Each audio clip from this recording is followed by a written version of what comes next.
உலகின் மிகச்சிறந்த மருத்துவர் மற்றும் புவியியலாளர் ஜான் ஹார்லி அவர்களுடைய வாழ்க்கை வரலாறு தான் நம்ம இந்த வீடியோவில் பார்க்க போகிறோம். 1833 ஆண்டு இங்கிலாந்துடைய ஸ்ராப்சரில் இருக்கிற ஸ்டாண்டன் லேசியில் பிறக்கிறார் ஜான் ஹார்லி. இவருடைய குடும்பம் நல்ல நிலையில் வாழ்ந்து வந்திருக்கிறாங்க. குழந்தை பருவத்திலிருந்தே ஜான் ஹார்லிக்கு இயற்கையின் மீது ஆர்வம் ஏற்பட ஆரம்பிச்சிருந்தது. இதனால் இயற்கை சார்ந்த இடங்களுக்கு பயணம் போகிறது ஜான் ஹார்லியோடைய குழந்தை பருவ பொழுதுபோக்காக இருந்து வந்தது. இந்த நிலையில் கரெக்டாக 1838 ஆண்டு ஜான் ஹார்லிக்கு 5 வயது இருக்கும்போது இவருடைய அப்பா இவருடைய கல்விக்காக ஸ்டாண்டன் லேசியிலே இருக்கக்கூடிய ஒரு லோக்கல் எலிமெண்டரி ஸ்கூலில் இவரை சேர்த்துறாங்க. அங்கு சேர்ந்து ஜான் ஹார்லி இவருடைய ஆரம்ப கல்வியை படிக்க ஆரம்பிச்சிருந்தாங்க.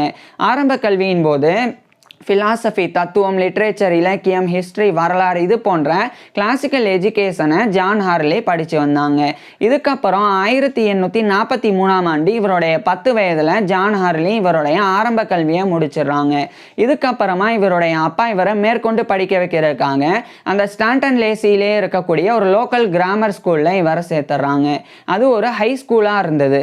அங்கு சேர்ந்து ஜான் ஹார்லி இவருடைய ஹையர் எஜுகேஷன் உயர்கல்வியை படிக்க ஆரம்பிச்சிருந்தாங்க. உயர்கல்வியின் போது கிரீக், லட்டின் போன்ற கிளாசிக்கல் லாங்குவேஜஸை ஜான் ஹார்லி கற்றுக்கிட்டு வந்தாங்க. மேலும் நேச்சுரல் ஹிஸ்ட்ரி, இயற்கை வரலாறு, நேச்சுரல் சயின்சஸ், இயற்கை அறிவியல் இது போன்ற பாடங்களை ரொம்பவே ஆர்வத்தோடவும் ஈடுபாடோடவும் ஜான் ஹார்லி படித்து வந்தாங்க. அதாவது நேச்சுரல் ஹிஸ்ட்ரி அப்படின்றது அனிமல்ஸ், பிளான்ஸ் பற்றிலாம் படிக்கிறது. சிம்பிளாக சொல்லப்போனால் ஜுவாலஜி, அதே மாதிரி பாட்டனி, அதாவது விலங்கியல், தாவரவியல். அதே சமயம் இந்த நேச்சுரல் சயின்சஸ் அப்படின்றது ஃபிசிக்கல் சயின்சஸ், அதாவது ஃபிசிக்ஸ், இயற்பியல், கெமிஸ்ட்ரி, வேதியியல், ஜியாலஜி, புவியியல், அஸ்ட்ரானமி, வானியல், மினராலஜி, கனிமவியல், பயாலஜி, உயிரியல் இது போன்ற பாடங்கள் உள்ளடங்கியது நேச்சுரல் சயின்சஸ், இயற்கை அறிவியல் அப்படின்றது. ஸோ இந்த 2 விதத்துலையுமே நேச்சுரல் ஹிஸ்ட்ரி, நேச்சுரல் சயின்சஸ் அப்படின்னு இந்த 2 விதமான பாடங்கள்லையுமே இவர் நிறைய ஆர்வம் காட்டி வந்தாங்க. அதில் பர்டிகுலராக நேச்சுரல் ஹிஸ்டரியை பொறுத்த வரைக்கும் இவர் பாட்டனி, தாவரவியலில் நிறைய ஆர்வம் காட்டினாங்க. அதே மாதிரி நேச்சுரல் சயின்சஸ் பொறுத்த வரைக்கும் ஜியாலஜி, புவியியலில் நிறைய ஆர்வம் காட்டினாங்க. இதனாலேயே இவருடைய உயர்கல்வியின் போதும் ஜான் ஹார்லி நிறைய இடங்களுக்கு, குறிப்பாக இயற்கை சார்ந்த இடங்களுக்கு பயணம் போக தொடங்கியிருந்தாங்க. பயணம் போகிறது மட்டும் இல்லாமல் இவர் பயணம் போகிற இடங்கள்ல காணக்கூடிய புதிய வகையான தாவரங்கள், அது மட்டும் இல்லாமல் அந்த புதிய வகையான நிலப்பரப்பில் காணப்படக்கூடிய ஸ்பெசிமென்ஸ், மாதிரிகள், புதைப்படிவங்கள், ஃபாசில்ஸ், ஸோ இதெல்லாமே இவர் சேகரிக்கவும் தொடங்குறாங்க இவருடைய உயர்கல்வியின் போதிலிருந்தே. பிறகு இந்த நிலையில் கரெக்டாக இதே காலகட்டத்தில் இவருடைய உயர்கல்வியின் போதே ஜான் ஹார்லிக்கு மெடிசன், மருத்துவம் படிக்கணும் அப்படின்ற அந்த ஒரு ஆர்வமும் ஏற்பட தொடங்கியிருந்தது. இந்த நிலையில் 1850 ஆண்டு இவருடைய 17 வயதில் ஜான் ஹார்லி ஹையர் எஜுகேஷன் உயர்கல்வியை முடிச்சிடுறாங்க. உயர்கல்வியை முடிச்சதுக்கு அப்புறமா ஸ்டாண்டன் லேசியிலே இருக்கக்கூடிய ஒரு மருத்துவர்கிட்ட இவர் ஒரு அப்ரெண்டிஸா ஜாயின் பண்ணி மருத்துவ கல்வியை, குறிப்பா மருத்துவ பயிற்சியை பெற ஆரம்பிக்கிறாங்க. ஸோ ஒரு அப்ரெண்டிஸா ஜாயின் பண்ணி ஜான் ஹார்லி மருத்துவ பயிற்சியை பெறாங்க. பிறகு ஓரிரு ஆண்டுக்கு பிறகு ஜான் ஹார்லி இவருடைய அப்பா மூலமாக 1852 இந்த காலகட்டத்தில் இந்த இங்கிலாந்துடைய ஸ்ராப்சரில் இருக்கிற ஸ்டாண்டன் லேசியிலேருந்து அதே இங்கிலாந்தில் இருக்கிற லண்டனுக்கு அனுப்பப்படுறாங்க. குறிப்பாக லண்டனில் இருக்கக்கூடிய கிங்ஸ் காலேஜ் லண்டன், அங்கே இவருடைய அப்பா இவரை சேர்த்துறாங்க. ஸோ அங்கு சேர்ந்து ஜான் ஹார்லி 1852 ஆண்டிலிருந்து இவருடைய மருத்துவ கல்வியை படிக்க ஆரம்பிச்சிருந்தாங்க. அதாவது ஏற்கனவே 1850 1852 வரைக்கும் 2 ஆண்டுகள் ஜான் ஹார்லி லோக்கல் ஃபிசிசியன்ஸ் இவர் இவருடைய மருத்துவ பயிற்சி, அதாவது உள்ளூர் மருத்துவர்கள் கிட்ட இவருடைய மருத்துவ பயிற்சியை ஒரு அப்ரெண்டிஸா பெற்றாங்க. பிறகு இந்த 1852 ஆண்டு தான் ஜான் ஹார்லி இங்கே அதாவது கிங்ஸ் காலேஜ் லண்டனுக்கு அங்கே இவருடைய மெடிசன் படிக்க ஆரம்பிக்கிறாங்க. குறிப்பாக இவர் டாக்டர் ஆஃப் மெடிசன் அப்படின்ற எம்டி டிகிரி, மெடிக்கல் டிகிரியை படிக்க ஆரம்பிச்சிருந்தாங்க. இந்த doctor of medicine John Harley படிக்கும்போது அனாட்டமி, உடற்கூறியல், பிசியாலஜி உடலியல், பெத்தாலஜி நோயியல், மெட்டீரியா மெடிக்கா மருந்துகளினுடைய பண்புகள் குறித்து படிக்கிறது, அதே மாதிரி இந்த சர்ஜரி, அறுவை சிகிச்சை, கிளினிக்கல் மெடிசன், மருத்துவம் அப்படின்னு இந்த எல்லா சப்ஜெக்ட்ஸையுமே ரொம்ப உற்சாகத்தோடவும் ஈடுபாடோடவும் ஜான் ஹார்லி படித்து வந்தாங்க. அதுல பர்டிகுலரா இவருக்கு ரொம்ப பிடிச்ச ஒரு சப்ஜெக்டா பெத்தாலஜி, நோயியலானது இருந்தது. ஸோ அந்த நோயியல், பெத்தாலஜியில் தனி கவனம் ஜான் ஹார்லி செலுத்தி வந்தாங்க. இந்த நிலையில இறுதி 1858 ஆண்டு இவருடைய 25 வயதுல ஜான் ஹார்லி இவருடைய டாக்டர் ஆஃப் மெடிசன் அப்படின்ற அந்த எம்டி டிகிரி மெடிக்கல் டிகிரியை கிங்ஸ் காலேஜ் லண்டனில் இருந்து முடிச்சிடுறாங்க. ஸோ முடிக்கும்போது ஜான் ஹார்லிக்கு வந்து 25 வயது இருந்தது. பிறகு இதே லண்டன்லேயே இருக்கக்கூடிய அந்த கிங்ஸ் காலேஜ் லண்டனோட தொடர்பில் இருக்கக்கூடிய அஃபிலியேட்டான கிங்ஸ் காலேஜ் ஹாஸ்பிட்டல் KCH அப்படின்ற ஒரு டீச்சிங் ஹாஸ்பிட்டல், அங்கே இவர் வந்து மருத்துவ பயிற்சிக்காக 1858ஆம் ஆண்டு ஜாயின் பண்ணுறாங்க. அதாவது ஜான் ஹார்லி பொறுத்த வரைக்கும் இப்போ doctor of medicine MD degree முடித்த உடனே இவர் நேரடியாக போய் ஒரு மருத்துவராக நோயாளிகளுக்கு சிகிச்சை கொடுக்க முடியாது. அதுக்கு முன்னாடி ஒரு மருத்துவமனையில் ஜாயின் பண்ணி அங்கே இருக்கக்கூடிய தேர்ந்த மருத்துவர்கள் நோயாளிகளுக்கு சிகிச்சை கொடுக்கறத பார்த்து பயிற்சி பெறணும். அதுக்கப்புறமா ஜான் ஹார்லியே வந்து மற்ற தேர்ந்த மருத்துவர்களினுடைய மேற்பார்வையின் கீழே நோயாளிகளுக்கு சிகிச்சை கொடுக்கணும். இதெல்லாமே சரியாக செஞ்சாதான் ஜான் ஹார்லி வந்து ஒரு மருத்துவராக வந்து தகுதி பெற்று நோயாளிகளுக்கு சிகிச்சை கொடுக்க முடியும். இதுக்காக தான் இந்த கிங்ஸ் காலேஜ் லண்டன் அதனுடைய அஃபிலியேட்டான கிங்ஸ் காலேஜ் ஹாஸ்பிட்டலில் இவர் வந்து 1858ஆம் ஆண்டு மெடிக்கல் ட்ரைனிங்காக ஜாயின் பண்ணுறாங்க. ஜாயின் பண்ணி ஜான் ஹார்லி வந்து இவருடைய மருத்துவ பயிற்சியை பெற தொடங்குறாங்க. இதே காலகட்டத்தில் ஜான் ஹார்லி வந்து சொசைட்டி ஆஃப் அபாத்தகேரிஸ் அப்படின்றது மருந்து தயாரிப்பது, அதாவது குறிப்பாக மருந்தை வந்து மெடிசன்ஸை வந்து ப்ரிப்பேர் பண்ணி அந்த மெடிசன்ஸை வந்து சோல்வ் பண்ணுறது. ஸோ அதுக்குண்டான ஒரு விஷயம் தான் அந்த ஒரு துறை தான் அபாத்தகரி அப்படின்றது. ஸோ அதனுடைய லைசன்ஸ் பெறணும் அப்படின்னு இவர் வந்து சொசைட்டி ஆஃப் அபாத்தகரிஸ், அந்த மருந்து தயாரிப்பாளர்களுக்கு உண்டான ஒரு சொசைட்டி இருந்தது. அதனுடைய லைசன்ஸ் பெறதுக்காகவும் ஜான் ஹார்லி வந்து எக்ஸாமினேஷன் அட்டன் பண்ணுறாங்க. பிறகு லைசன்சியேட் ஆஃப் தி சொசைட்டி ஆஃப் அபாத்தகரிஸ் அப்படின்ற அந்த LSA அப்படின்ற லைசன்ஸை பெற்றுறாங்க. மேலும் இவர் வந்து இங்கிலாந்துடைய லண்டன்லேயே இருக்கக்கூடிய royal college of surgeons of England, இது வந்து அறுவை சிகிச்சை நிபுணர்களுக்கு உண்டான ஒரு ராயல் காலேஜ், அதனுடைய ஒரு மெம்பர்ஷிப்பையும் ஜான் ஹார்லி இந்த காலகட்டத்தில் பெறாங்க. மேலும் royal college of physicians of London, இதுவும் இங்கிலாந்தில் இருக்கிற லண்டனில் இருக்குது. இது வந்து ஃபிசிசியன்ஸ் மருத்துவர்களுக்கு உண்டான ராயல் காலேஜ், அதனுடைய மெம்பர்ஷிப்பையும் பெறணும் அப்படின்னு ஜான் ஹார்லி வந்து ஒரு மெம்பராக அவருக்கு உண்டான எக்ஸாமினேஷனும் அட்டன் பண்ணி அந்த மெம்பர்ஷிப்பும் member of the Royal college of Physicians MRCP அப்படின்ற அந்த மெம்பர்ஷிப்பையும் ஜான் ஹார்லி வந்து பெற்றுறாங்க. இதுக்கப்புறமா 1860 காலகட்டத்தில் ஜான் ஹார்லி வந்து இவருடைய மருத்துவ பயிற்சியை முடிச்சுட்டு ஒரு மருத்துவராக குவாலிஃபை ஆகிடுறாங்க, தகுதி பெற்றுறாங்க. இந்த நிலையில தான் ஜான் ஹார்லி வந்து மரியா அப்படின்ற ஒரு பெண்ணை வந்து திருமணம் பண்ணிக்கிறாங்க. பிறகு ஜான் ஹார்லிக்கும் இவருடைய மனைவியான மரியா ஹார்லி, இவங்க 2 பேருக்குமே 4 பெண் குழந்தைகள், ஒரு ஆண் குழந்தை அப்படின்னு மொத்தமாக 5 குழந்தைகள் பிறந்தது. இது ஜான் ஹார்லியோடைய பர்சனல் லைஃப், தனிப்பட்ட வாழ்க்கையாக இருந்தது. இன்னொரு பக்கம் இவர் வந்து எண்டமிக்கில் இவருடைய ஆராய்ச்சி பண்ண தொடங்கியிருந்தாங்க. எண்டமிக் அப்படின்றது ஒரு பர்டிகுலர் ஏரியாலையோ இல்லைனா பர்டிகுலர் பீப்புள் அவங்கள வந்து பாதிக்கக்கூடிய, அடிக்கடி ரெகுலராக பாதிக்கக்கூடிய நோய் தான் எண்டமிக் அப்படின்னு அழைக்கப்படும். உதாரணத்துக்கு ஒரு பகுதி இருக்குன்னா அந்த பகுதி வந்து கொஞ்சம் மோசமான ஒரு பகுதியாக இருக்குது, இல்லைனா அங்கே இருக்கக்கூடிய அந்த சூழ்நிலையே சரியில்லைன்னா அப்போ அங்கே இருக்கக்கூடிய மக்களுக்கு மட்டும் ஒரு விதமான நோய் வந்து ஏற்படும். ஸோ இது மாதிரி அந்த பகுதி மக்களுக்கு மட்டும் ஏற்படக்கூடிய நோய்கள் வந்து எண்டமிக் அப்படின்னு அழைக்கப்படும். ஸோ இவர் வந்து எண்டமிக்கில் ஆராய்ச்சி பண்ணாங்க. குறிப்பாக ஹீமட்டோரியா அப்படின்றது யூரின் போகும்போது, சிறுநீர் கழிக்கும் போது அதில் வந்து ரத்தம் வந்து வெளியேறது, அதுதான் வந்து ஹீமட்டோரியா அப்படின்ற நோய். ஸோ இது குறித்தும் வந்து ஜான் ஹார்லி வந்து இவருடைய ஆராய்ச்சியை மேற்கொண்டாங்க.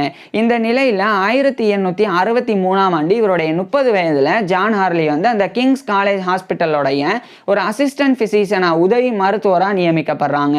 ஸோ ஒரு உதவி மருத்துவராக இவருடைய பணியை 1863ஆம் ஆண்டு தொடங்குறாங்க.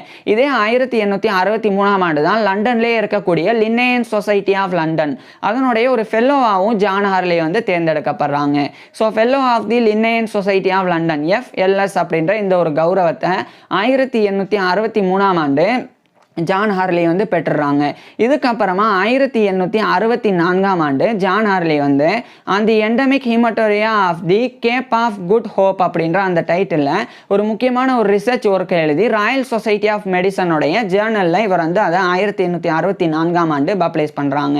இதுக்கப்புறமா ஜான் ஹார்லி வந்து Royal college of Physicians of London, அந்த லண்டன்லேயே இருக்கக்கூடிய மருத்துவர்களுக்கு உண்டான ராயல் காலேஜ் அதனுடைய மெம்பர்ஷிப் பெற்ற மாதிரியே ஃபெல்லோஷிப்பையும் பெறணும் அப்படின்னு அதுக்கு ப்ரிப்பரேஷன்லையும் ஜான் ஹார்லி வந்து ஈடுபடுறாங்க. பிறகு இறுதியாக 1867ஆம் ஆண்டு இவருடைய 34 வயதில் ஜான் ஹார்லி வந்து ஒரு அந்த ஃபெல்லோவாக தேர்ந்தெடுக்கப்பட்டுறாங்க. ஸோ ராயல் காலேஜ் ஆஃப் ஃபிசிஷியன்ஸோடைய ஒரு ஃபெல்லோவாக தேர்ந்தெடுக்கப்பட்டுறாங்க. So fellow of the Royal college of Physicians FRCP அப்படின்ற இந்த எஃப்ஆர்சிபி அப்படின்ற இந்த ஒரு கௌரவத்தை 1867ஆம் ஆண்டு இவருடைய 34 வயதில் ஜான் ஹார்லி வந்து பெற்றுறாங்க. இதுக்கப்புறமா 1868ஆம் ஆண்டு ஜான் ஹார்லி வந்து அந்த ஒரு ராயல் காலேஜ் ஆஃப் ஃபிசிஷியன்ஸ் அந்த ஃபெல்லோவாக இவர் தேர்ந்தெடுக்கப்பட்ட அந்த ராயல் காலேஜ் ஆஃப் ஃபிசிஷியன்ஸில் ஒரு கோல்ட்ஸ்டோனியன் லெக்சரராக இவர் வந்து நியமிக்கப்படுறாங்க. அதாவது தியோடோர் கோல்ட்ஸ்டோன் அப்படின்னு சொல்லி ஒரு நபர், ஒரு மருத்துவர், அவர் வாழும்போதே கோல்ட்ஸ்டோனியன் லெக்சர்ஸ் அப்படின்னு தியோடோர் கோல்ட்ஸ்டோன் அவருடைய பேர்லயே ஒரு மெடிக்கல் லெக்சர், ஒரு மருத்துவ விரிவுரையை ராயல் காலேஜ் ஆஃப் ஃபிசிஷியன்ஸ்ல நிறுவிருந்தாங்க. அது வந்து வருடம் வந்து தொடர்ச்சியா வழங்கப்படுது. அதுலயும் குறிப்பா அந்த ராயல் காலேஜ் ஆஃப் ஃபிசிஷியன்ஸ் வந்து நல்லா தலை சிறந்த மருத்துவர்கள் யாராவது ஒருத்தரை வருடம் தேர்ந்தெடுத்து அந்த கோல்ட்ஸ்டோனியன் லெக்சர்ஸ் கொடுக்கக்கூடிய ஒரு கோல்ட்ஸ்டோனியன் லெக்சரராக நியமிப்பாங்க. ஸோ இது மாதிரி 1868ஆம் ஆண்டு ஜான் ஹார்லி தான் கோல்ட்ஸ்டோனியன் லெக்சரராக நியமிக்கப்படுறாங்க. ஸோ இவர் வந்து அந்த கோல்ட்ஸ்டோனியன் லெக்சர்ஸ் அப்படின்ற மெடிக்கல் லெக்சர்ஸை ஜான் ஹார்லி 1868ஆம் ஆண்டு ராயல் காலேஜ் ஆஃப் ஃபிசிஷியன்ஸில் வழங்கினாங்க. இதுக்கப்புறமா 1869 இந்த ஒரு காலகட்டத்தில் ஜான் ஹார்லி வந்து மறுபடியும் இன்னொரு ஒர்க்கை வந்து எழுதுறாங்க. அதுவும் எண்டமிக் ஹீமோட்டரியா குறித்து தான் இவர் எழுதுனாங்க. அதை வந்து இவர் வந்து second communication on the endemic haematuria of the Cape of Good Hope and Natal அப்படின்ற அந்த டைட்டில் 1869ஆம் ஆண்டு அதே ராயல் சொசைட்டி ஆஃப் மெடிசனுடைய ஜேர்னல்லே இவர் வந்து அதை எழுதி பப்ளிஷ் பண்ணுறாங்க. இதுக்கப்புறம் 1870 காலகட்டத்திலையும் ஜான் ஹார்லி தொடர்ச்சியாக இவருடைய ஆராய்ச்சிகளில் ஈடுபட்டு வந்தாங்க.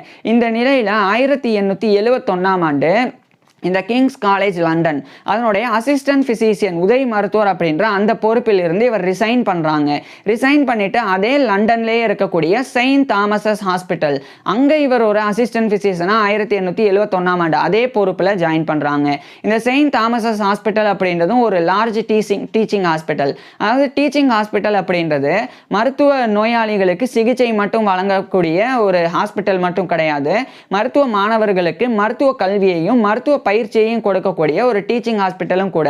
ஸோ மருத்துவ கல்வி அந்த மெடிக்கல் எஜுகேஷன் மருத்துவ பயிற்சி மெடிக்கல் ட்ரைனிங் ரெண்டுமே ஒரு ஹாஸ்பிட்டலில் வழங்கப்பட்ட அது வந்து டீச்சிங் ஹாஸ்பிட்டல் அப்படின்னு அழைக்கப்படும்.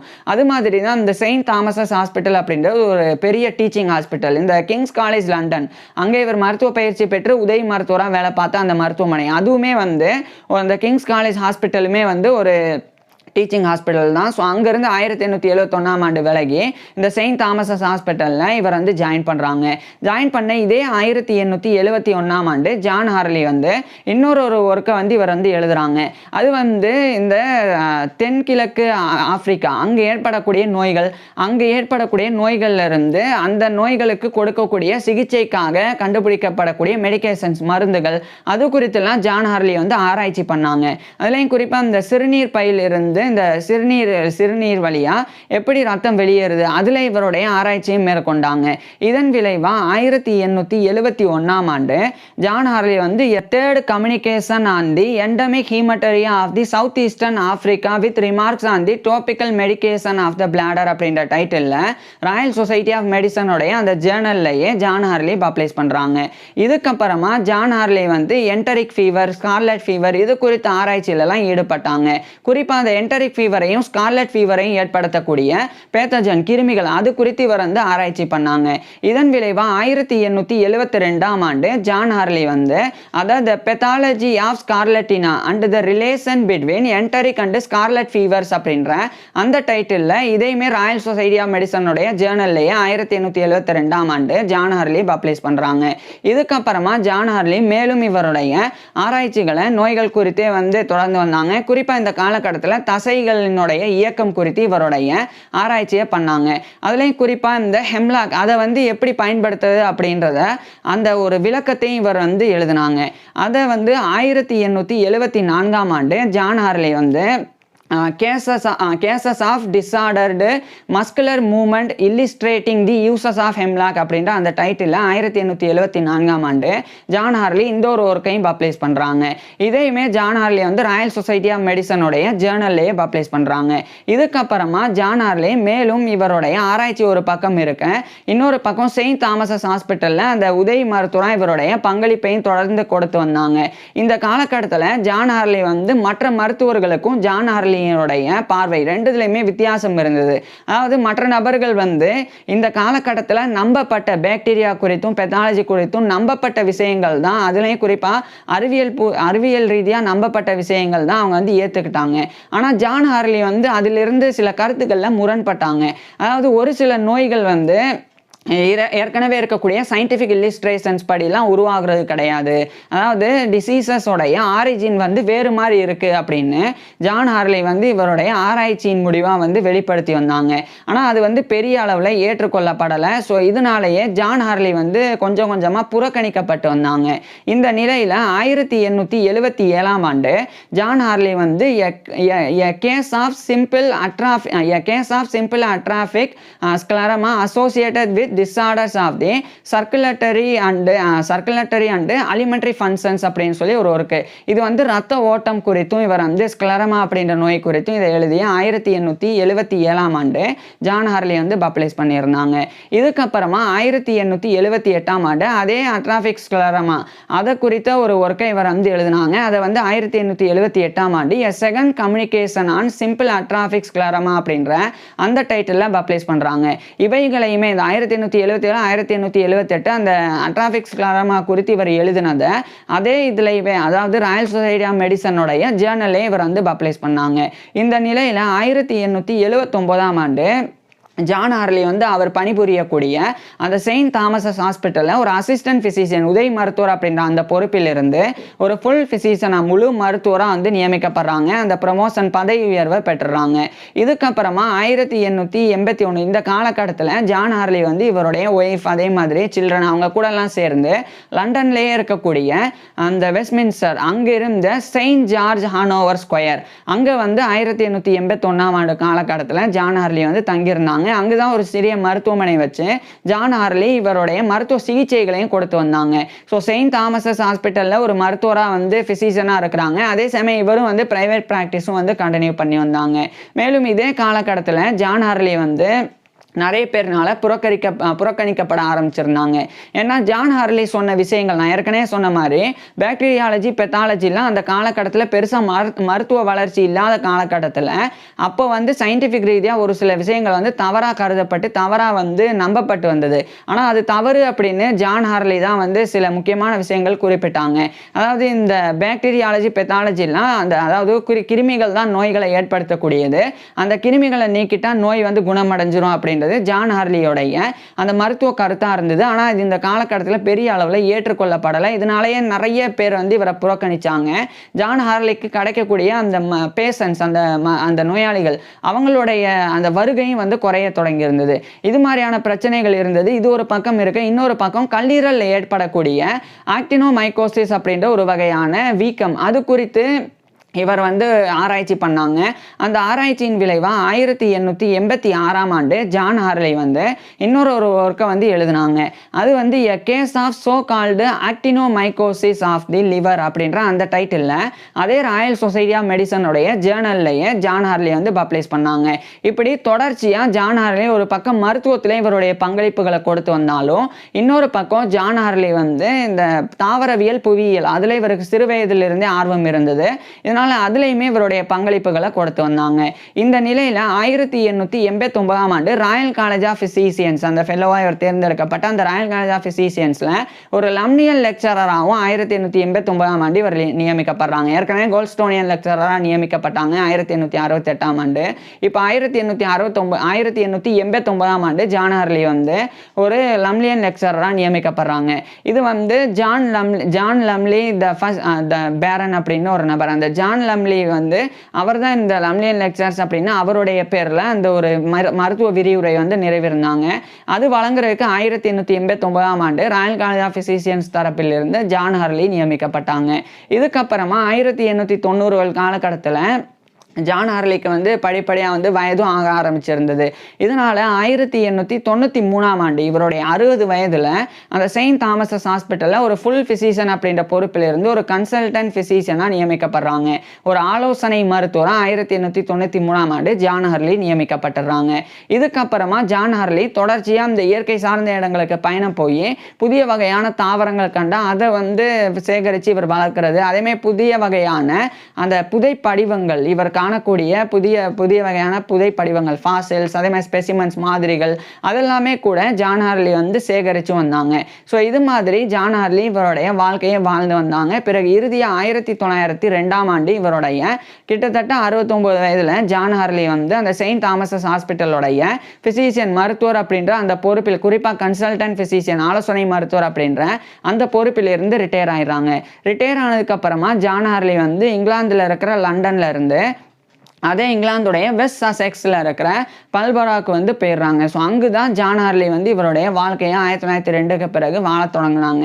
அங்கே இவர் வந்து அந்த ரிட்டையர் ஆன பிறகும் கூட நோயாளிகளுக்கு சிகிச்சை கொடுக்கக்கூடிய ஒரு மருத்துவராக ஜான் ஹார்லி தொடர்ச்சியாக வந்து எமர்ஜென்சி சுச்சுவேஷனில் இவருடைய பங்களிப்புகளை கொடுத்து வந்தாங்க. ஸோ இது மாதிரி ஜான் ஹார்லி ஒரு பக்கம் மருத்துவம், அதே மாதிரி புவியியல், தாவரவியல் அப்படின்னு இதுலையுமே இவருடைய பங்களிப்புகளை கொடுத்து வந்தாங்க. குறிப்பாக புவியியல் சார்ந்தும் நிறைய ரிசர்ச் ஒர்க்ஸ் எல்லாம் எழுதி ஜான் ஹார்லி வந்து இந்த காலகட்டத்தில் வெளியிட்டு வந்தாங்க. பிறகு 1910க்கு பிறகு முழுமையாக மருத்துவத்தை கைவிட்டுட்டு தாவரவியல்லையும் புவியியல்லையும் தான் ஜான் ஹார்லி வந்து இவருடைய கவனத்தை செலுத்தினாங்க. பிறகு இவர் கலெக்ட் பண்ணி வச்சிருக்கக்கூடிய நிறைய அந்த ஸ்பெசிமென்ஸ் மாதிரிகள் புவியியல் சார்ந்தது அதெல்லாமே இவர் பிறந்த இங்கிலாந்தில் இருக்கிற ஸ்ராப்சர், அங்கே இருக்கக்கூடிய அந்த ஸ்ராப்சரில் இருக்கக்கூடிய ஸ்ராப்சர் டிஸ்ட்ரிக்ட் அப்படின்னு ஒன்று இருக்குது. அங்கே வந்து லட்லோ மியூசியம் அப்படின்னு அந்த ஸ்ராப்சரில் இருக்கிற லட்லோ அப்படின்ற இடத்துல இருக்குது. அந்த லட்லோ மியூசியமுக்கு ஜான் ஹார்லி வந்து இவருடைய ஸ்பெசிமென்ஸ், ஜியாலஜி, புவியியல் சார்ந்த இவர் கலெக்ட் பண்ண சேகரித்த மாதிரிகள் அதெல்லாமே வழங்கிடுறாங்க. ஸோ அது வந்து லட்லோ மியூசியத்தில் காட்சிக்காக வைக்கப்படுது. ஸோ இப்பேற்பட்ட நபர் இறுதியாக 1921 டிசம்பர் 9 அன்னைக்கு இவருடைய 88 வயதில் ஜான் ஹார்லி வந்து இறந்து போயிடுறாங்க. ஜான் ஹார்லி 1833ஆம் ஆண்டு பிறந்தாங்க, அது வந்து உறுதி. ஆனால் எந்த மாதம் எந்த தேதியில் இவர் பிறந்தார் அப்படின்ற உறுதி கிடையாது. ஆனால் ஒரே ஒரு விஷயம் உறுதி, அதாவது 1883 நவம்பர் 21க்கு முன்னாடி தான் இவர் பிறந்திருக்கிறார் அப்படின்றது உறுதி. ஏன்னா ஸ்ராப்சர்லேயே இருக்கக்கூடிய டாலி அப்படின்ற ஒரு இடம், அங்கே இருக்கிற டாலி மேக்னா அப்படின்ற ஒரு தேவாலயம், ஒரு பாரிஸ், ஒரு சர்ச், அங்கே தான் ஜான் ஹார்லிக்கு வந்து 1833 நவம்பர் 21 அன்னைக்கு ஞானஸ்தானம் வழங்கப்பட்டிருக்கு, கிரசன் பண்ணப்பட்டிருக்கிறாங்க. ஞானஸ்தானம் அப்படின்றது இந்த கிறிஸ்துவத்தில் வழங்கப்படக்கூடியது. ஸோ அது ஜான் ஹார்லிக்கு வந்து நவம்பர் 21 1833ஆம் ஆண்டு வழங்கியிருக்கிறாங்க. ஸோ இது வந்து ஜான் ஹார்லி வந்து பிறந்தது 1833, நவம்பர் 21 வந்து இவர் பேப்டைஸ் பண்ணப்பட்டிருக்கிறாருன்னா அப்போ தான் பிறந்திருக்கிறார் அப்படின்னு எடுத்துக்க முடியாது. ஏன்னா அந்த ஆண்டுலேயே, இவர் பிறந்த ஆண்டுலேயே வந்து அந்த நாள்லேயே போய் ஞானஸ்தானம் பெறணும்னு அவசியம் கிடையாது. ஒரு சில ஆண்டுகளுக்கு பிறகும் எடுப்பாங்க, ஒரு சில மாதங்களுக்கு பிறகும் எடுப்பாங்க. ஸோ இது மாதிரிலாம் இருக்குது. அதனால தான் இவர் பிறந்த தேதி உறுதி கிடையாது. ஆனால் 1833 நவம்பர் 21க்கு முன்னாடி தான் ஜான் ஹார்லி வந்து கண்டிப்பாக பிறந்திருக்கிறாங்க. இதனால் 1921 டிசம்பர் 9 அன்னைக்கு இவருடைய 88 வயதில் ஜான் ஹார்லி இறந்து போகிறாங்க. அதாவது 1921 டிசம்பர் 9 அன்னைக்கு இவர் இறக்கும்போது ஜான் ஹார்லிக்கு 88 வயது இருந்தது. ஸோ ஜான் ஹார்லி இறந்து போயிட்டாலும் ஜான் ஹார்லியோடைய பங்களிப்புகள், இவரால் எழுதப்பட்ட ரிசர்ச் பேப்பர்ஸ் எல்லாம் இன்னைக்கு முக்கியத்துவம் வாய்ந்ததாக வந்து கருதப்பட்டு வருது. ஸோ அந்த காலகட்டத்தில் புறக்கணிக்கப்பட்டாலும் இன்னைக்கு பெரிய அளவில் இம்பார்ட்டன்ட் கொடுக்கப்படுது. மேலும் ஜான் ஹார்லியோடைய புவியியலில் இவருடைய பங்களிப்பு அது வந்து இன்னைக்கு வரைக்குமே இங்கிலாந்துடைய ஸ்ராப்சரில் இருக்கிற லட்லோ, அங்கே இருக்கக்கூடிய லட்லோ மியூசியத்தில் இவருடைய அந்த ஸ்பெசிமென்ஸ் எல்லாமே வந்து காட்சிப்படுத்தப்பட்டிருக்கு, இவரால் சேகரிக்கப்பட்டது. ஸோ இந்த அளவுக்கு ஜான் ஹார்லி வந்து மருத்துவமாக இருக்கட்டும், தாவரவியல், புவியியல் அப்படின்னு எல்லாத்துலேயுமே இவ்வளோ பங்களிப்புகளை கொடுத்துருந்தாங்க. இப்பேற்பட்ட ஜான் ஹார்லி பற்றி நீங்கள் என்ன நினைக்கிறீங்க அப்படின்றத கீழே கமெண்ட்ஸில் சொல்லுங்கள். உங்களுக்கு எந்த மாதிரியான டாபிக்ஸில் எந்த மாதிரியான வீடியோஸ் வேணும் அப்படின்றதையும் கீழே கமெண்ட்ஸில் சொல்லுங்கள். தேங்க்யூ.